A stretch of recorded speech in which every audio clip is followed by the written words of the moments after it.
The night her restaurant burned down, Ellie Marsh was standing in the parking lot in her chef's coat, watching 12 years of her life turn to smoke, and all she could think about was the numbers. Not the flames, not the sirens, cutting through the February cold. The numbers: 47,000 in equipment, 11,000 in wine inventory. The walk-in refrigerator alone had cost her $8,000 when she bought it second-hand from a place in Winnipeg that closed during the pandemic. She'd spent 3 weekends driving it down and installing it herself because she couldn't afford the labor. She'd built Marigold from nothing. From a catering job she lost when she was 22, a small business loan her mother co-signed, and a lease on a half-collapsed building in the warehouse district of Edmonton that everyone told her was a mistake. The walls had been water-damaged. The kitchen had no ventilation. The previous tenant had left a rusted deep fryer, and 40 years of grease soaked into the floor. She'd scraped every inch of it herself. 12 years. And now a fire investigator was going to walk through those walls tomorrow morning and find what she already knew was there. Evidence of accelerant. Because Keith hadn't just left her. He hadn't just drained the joint business account she'd been stupid enough to open with him. He'd made sure there was nothing left to come back to. She'd met Keith Alderman at a supplier's dinner 6 years ago. He was charming the way certain men are charming immediately, effortlessly, in a way that made you feel like you were the only person in the room. He was a restaurateur, too, or said he was. He had a hospitality and consulting firm and a smile that made her lower her guard for the first time in years. She should have known. She had known, somewhere in the back of her mind where she kept the things she didn't want to look at directly. The way he'd always been vague about finances. The way he'd suggested, gently, that their combined resources would give Marigold real room to grow. The way he'd moved into her apartment and her business at the same time. So, gradually, she hadn't noticed until he was embedded in both. By the time she understood what had happened, he'd already transferred the funds and removed his name from everything that mattered. He called her 2 days before the fire, said he was sorry, said things hadn't worked out the way he'd planned, said she was resilient and she'd figure something out. She hadn't answered. She'd just stood in her walk-in cooler, the one she'd driven from Winnipeg in the middle of winter, and she'd breathed the cold air until she could think clearly again. 48 hours later, that cooler was ash. The insurance investigator came at 9 in the morning. He was thorough and polite and delivered the news in the flat, careful tone of someone who'd done this before. "We'll be launching a full investigation, Ms. Marsh. Given the pattern of the damage and the preliminary findings, we can't process a claim until the investigation concludes. That could take 4 to 6 months. 4 to 6 months. She had rent on a building that no longer existed. She had staff who'd been texting her since 3 in the morning. She had a loan her mother had co-signed 15 years ago, still partially unpaid because she'd refinanced it twice to keep the kitchen running. She thanked him. She walked to her car. She sat there for a long time without turning the ignition. Her phone buzzed, a message from a number she didn't recognize. "Ms. Marsh, I have a proposal that may interest you. My name is Voss." She almost deleted it. She almost deleted it because she was exhausted, because she had 12 things to handle before noon, because unknown numbers with vague messages were the kind of thing you didn't engage with when your entire life had just been set on fire. Literally.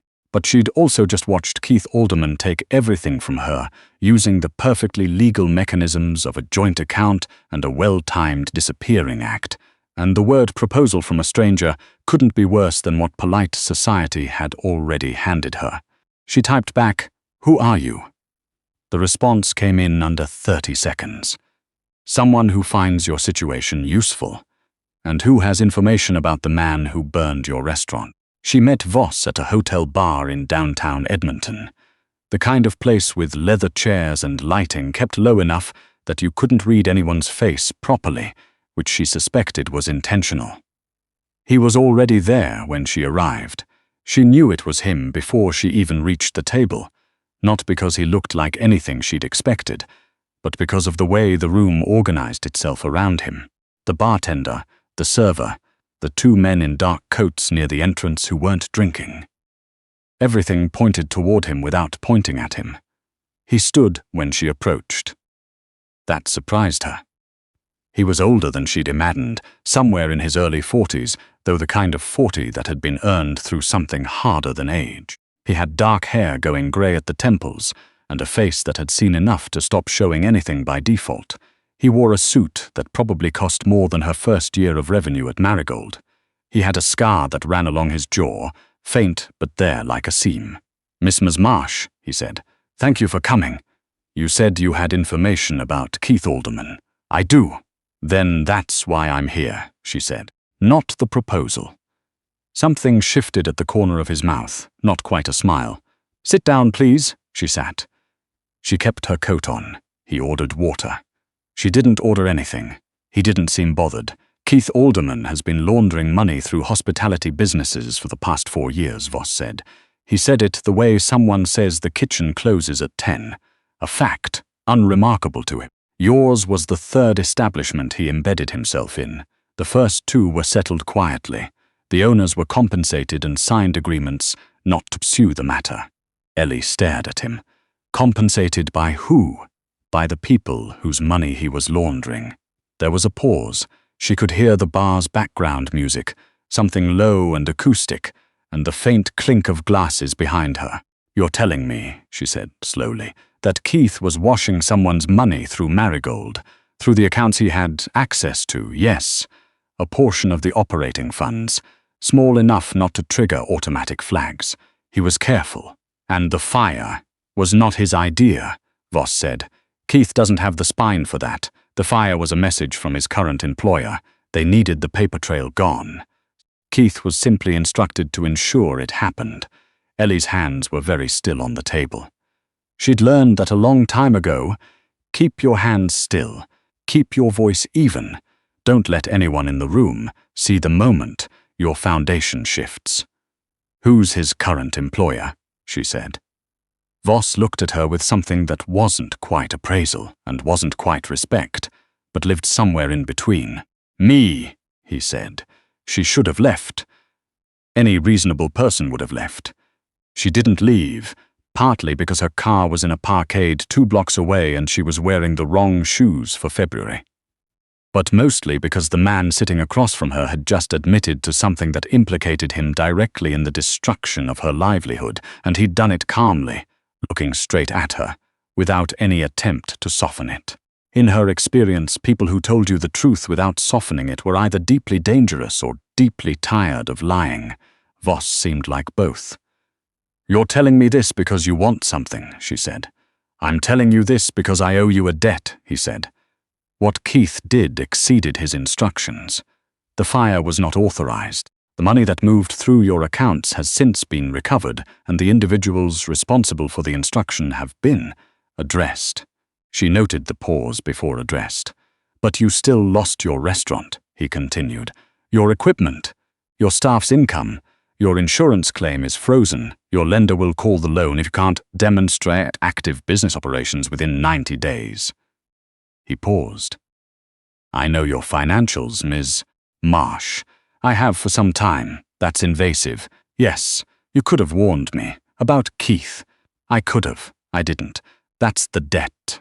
She looked at him for a long moment. Outside, Edmonton was doing what Edmonton did in February, quiet, grey, cold enough to make everything feel slightly unreal. "What's the proposal?" she said. He reached into the inside pocket of his jacket and placed a folded document on the table between them. She didn't touch it. "I need a head of financial operations for a hospitality group I'm restructuring," he said. "Legitimate businesses. 6 restaurants, 2 hotels, 1 catering arm. They've been running under financial management that was imprecise. I need someone who can read numbers the way you do. Who can't be bought, can't be intimidated, and doesn't need the work explained twice. That's a job offer. It's a contract, 1 year. You'd be based partly in Edmonton, partly in Vancouver, where the head office is. Salary, housing allowance, and a clause that rebuilds Marigold at the end of the year. New location, full renovation, operating budget. It comes out of my holdings." She stared at the document. "And what do you get?" "Clean books," he said. A financial operation that doesn't embarrass me. And someone in that office who I know has reasons to be loyal. Because you burned my restaurant. Because I failed to prevent it, he said, which is different. And because I'm offering you something Keith Alderman couldn't take away. She picked up the document. The drive home was 40 minutes, and she spent most of it talking herself out of it. She was a chef. She ran a restaurant, had run a restaurant. She knew food costs and margin and supplier negotiation. She knew how to read a monthly P&L because she'd had to, because there was no one else to do it, because the alternative was losing Marigold to the first bad quarter. That wasn't the same as running the financials for a multi-million-dollar hospitality group, with unclear legal history and a principal who'd just confessed to employing the man who had her place torched. She knew that. She also knew her loan came due in 90 days. She knew her mother's name was still on part of it. She knew her staff, Priya, who'd been her sous chef for 8 years, old Martin who managed the floor and had never once called in sick. The 3 college students she'd hired every fall without fail, none of them had anywhere else to go right now, and she was the reason. She called her accountant the next morning. She called her lawyer in the afternoon. Neither of them told her what she wanted to hear, which was that she had another option, because she didn't. The insurance was frozen, the loan was due, the building was unsalvageable. She signed the contract on a Thursday, scanned it and sent it back before she could think about it too hard. Voss's assistant, a precise, unhurried woman named Renata, had the housing details to her within the hour. A furnished apartment in Vancouver, 1 floor below the corporate offices. A driver available on request. First day Monday, she packed 2 bags and left Edmonton on Sunday morning. The Vancouver offices were on the 16th floor of a building that looked like it had been designed by someone who wanted you to feel small. Glass and steel and a lobby that echoed. Renata met her at the elevator and walked her through everything, without wasting a word. Her office was corner-facing. The accounting systems were current, but the records were, as Voss had said, imprecise, which turned out to be a diplomatic way of saying they were a disaster. 3 different software systems, inconsistent categorization, cash flow tracked on what appeared to be a modified version of a spreadsheet template from 2009. She didn't see Voss that first day, or the second. She saw the mess he'd left her. She worked. That was the thing about Ellie Marsh. When everything else was gone, she worked. It was the one thing's known how to do. She ate lunch at her desk. She stayed until 8, then 9, then 10. Renata appeared at 6:30 every morning with coffee and left at 5 without comment. The 2 men who seemed to always be near the elevator nodded at her after the 3rd day, which she took as progress. On the 5th day, Voss walked into her office at 7 in the evening. He looked at the wall she'd covered with printed ledger summaries. He looked at the 3-column breakdown she'd made of every incoming revenue stream, cross-referenced with the declared versus actual receipts. He didn't say anything for a moment. "You found the secondary account," he said. "I found 4 secondary accounts," she said, without turning from the wall. "One of them hasn't been reconciled since 2021. There's also a vendor relationship with a linen supplier in Calgary that's been billed at twice the market rate for 3 years. Either someone was skimming or your procurement manager has a very loyal cousin." There was a pause. "Procurement manager," Voss said. "My cousin." She turned around. He looked, not embarrassed. Voss didn't look embarrassed, but there was something almost rueful in the set of his jaw. "He's no longer in that role," he said. "Good," she said, "because at current rates you've lost somewhere between $80,000 and $120,000 over 3 years. I need 2 weeks to pin down the exact number." He walked further into the office. He stood in front of the wall she'd built and looked at it the way she'd seen people look at her kitchen on a busy Saturday night, trying to understand the logic of it, the system behind what looked from the outside like chaos. "Why the color coding," he said. "Red is unreconciled, yellow is inconsistent. Green is clean." She paused. "There's not much green yet." "No," he said. "I imagine not." He turned. "Have you eaten? I had something." "That's not an answer. It's the answer I have." Almost, There's a restaurant on the ground floor, one of mine. Come down when you're ready. I have work. The work will be there at 7 tomorrow morning, he said. The kitchen closes at 10. She went down at 9:45. Not because he'd asked her to, because her back hurt and her eyes hurt, and she hadn't eaten a real meal since Thursday. The restaurant was called Ember. She catalogued this automatically. She always catalogued restaurants. It was a reflex, and noted the lighting was good, the spacing between tables was generous, the open kitchen was clean. Whoever ran the kitchen knew what they were doing. Voss was at a corner table. He had papers of his own in front of him, but he set them aside when she sat down. He poured her water without asking. It wasn't an accusation, just another fact. No? She said. I don't. That's intelligent. I know it is. She picked up the menu, looked at it, set it down. But I also don't trust banks. I don't trust insurance companies, and I don't particularly trust the legal system right now. So in terms of the things I'm currently working with, you rank about the same. He looked at her. That might be the most honest thing anyone has said to me in years. I'm a chef and an accountant, she said. I don't have the luxury of being dishonest. Numbers either add up or they don't. He was quiet for a moment, ordered for them both without opening the menu, which she normally would have found presumptuous. But he ordered well. She could tell from the combinations, the way he spoke to the server, and she didn't have the energy to perform offense she didn't actually feel. How long did you know about Keith? She asked, when the server had gone. 11 months. The number landed flat on the table between them. 11 months, she repeated. I was building a case, he said. Keith's usefulness to me had a timeline. When it ended, so did my tolerance for his extracurricular activities. But I underestimated how quickly he'd move to cover himself. You underestimated him, she said, and Marigold burned. Yes. She looked at him. Does that bother you? He was quiet for a beat longer than she expected. More than I anticipated, he said. Yes.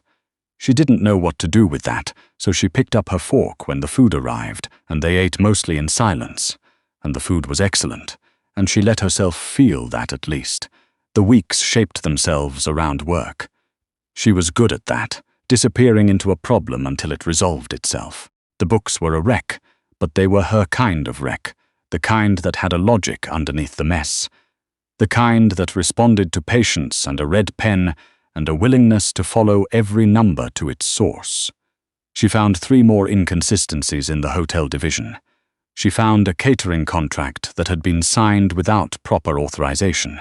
She found, in the files of a small bistro in Victoria, a set of receipts that didn't match any purchase order on record, and when she traced them back to a supplier that no longer existed, she found the beginning of something that was either negligence or fraud. She brought it to Voss on a Tuesday morning, set the file on his desk, and sat across from him while he read it. He read slowly. He always read slowly, which she'd come to understand meant he was reading everything, not just the parts that were easy to read. How long ago, he said. Started about 4 years back. Small amounts, then larger. It stopped 14 months ago. He turned a page. The person who managed this property 4 years ago. I don't have HR access. He looked up. I'll get it for you. She nodded. Started to stand. Marsh. She stopped. This is good work, he said. Not effusive, not performed. Just accurate. The same way she said things. She nodded again. Went back to her office. She sat at her desk and looked at the wall, now mostly green, and felt something shift in her chest that she didn't have a word for yet. She called her mother on a Wednesday night. Her mother, who lived in a small house in Red Deer and had co-signed a loan for a girl who wanted to open a restaurant in a damaged building in Edmonton, and had never once said, "I told you so." "How is it?" her mother said. "Strange," Ellie said. "The work is good. I'm good at the work. And the man you're working for." She'd told her mother the broad strokes. Not everything, but enough. She paused. "He's not what I expected." "What did you expect?" "Someone worse," she said. And then, because it was her mother, someone easier to keep at a distance. Her mother was quiet for a moment. "Is Marigold really coming back? There's a clause in the contract," Ellie said. "I've read it about 40 times. It's ironclad." "I didn't ask about the clause." Ellie looked out the window at the Vancouver night, the harbor lights, the rain coming in sideways off the mountains. "I think so," she said. "Yeah." The contract had a review at the 6-month mark. She'd known this and not thought about it much, in the way you don't think about the middle of a long drive when you're still at the beginning. But 6 months arrived the way things do, suddenly, as if the calendar had accelerated when she wasn't watching. Voss called her into his office on a Monday morning. The books were clean now, mostly. Green across 3 walls and most of a 4th, the linen supplier had been replaced. The catering arm had been restructured. The Victoria Bistro situation had been resolved, and she hadn't asked how, and he hadn't told her, and she'd decided that was a line she was willing to live with. He was at his desk when she came in, not sitting, looking out at the harbor. The group's net operating efficiency has increased 31% in 6 months, he said. 33, she said, if you include the catering arm's Q2 projection. He turned around. 33, he agreed. She sat down. He didn't. There's something I should tell you, he said. The contract you signed, the Marigold clause. Her hands went still in her lap. It was always going to be honored, he said. I want to be clear about that. But there's a second location I've been looking at. In Edmonton. Better than the original site. Larger. Better ventilation. Heritage building on the east side that's been vacant for 2 years. I's had it assessed. She stared at him. I'd like to offer you an addendum, he said. Both locations, full operating budget, your kitchen, your team, your call on every supplier. Why? She said. He paused. Because I'd like you to stay. She looked at him for a long moment. Voss, who had handed her a disaster and then stood back and watched her fix it without once suggesting she couldn't. Voss, who read slowly and said few things and meant the ones he said. Voss, who had failed to protect something that mattered to her and had spent 6 months paying the debt in the only currency that made sense to either of them. Work, precision, results. You're still afraid of owing people, she said. Always, he said. But that's not what this is. She knew that. She'd known it for a while, the way she knew when a balance sheet had been fixed, not because everything was perfect, but because the numbers finally told the truth. Show me the building, she said. He was already reaching for his coat. Outside, Vancouver was doing the thing it did in August, grey and cool and smelling of salt water and pine, the mountains somewhere behind the clouds, steady and enormous and impossible to see clearly until the weather shifted. But they were always there. She'd learned that in 6 months. You just had to wait for the sky to open up. She followed him to the elevator. The 2 men near the door nodded at her. She nodded back. The numbers for the first time in a year added up exactly right.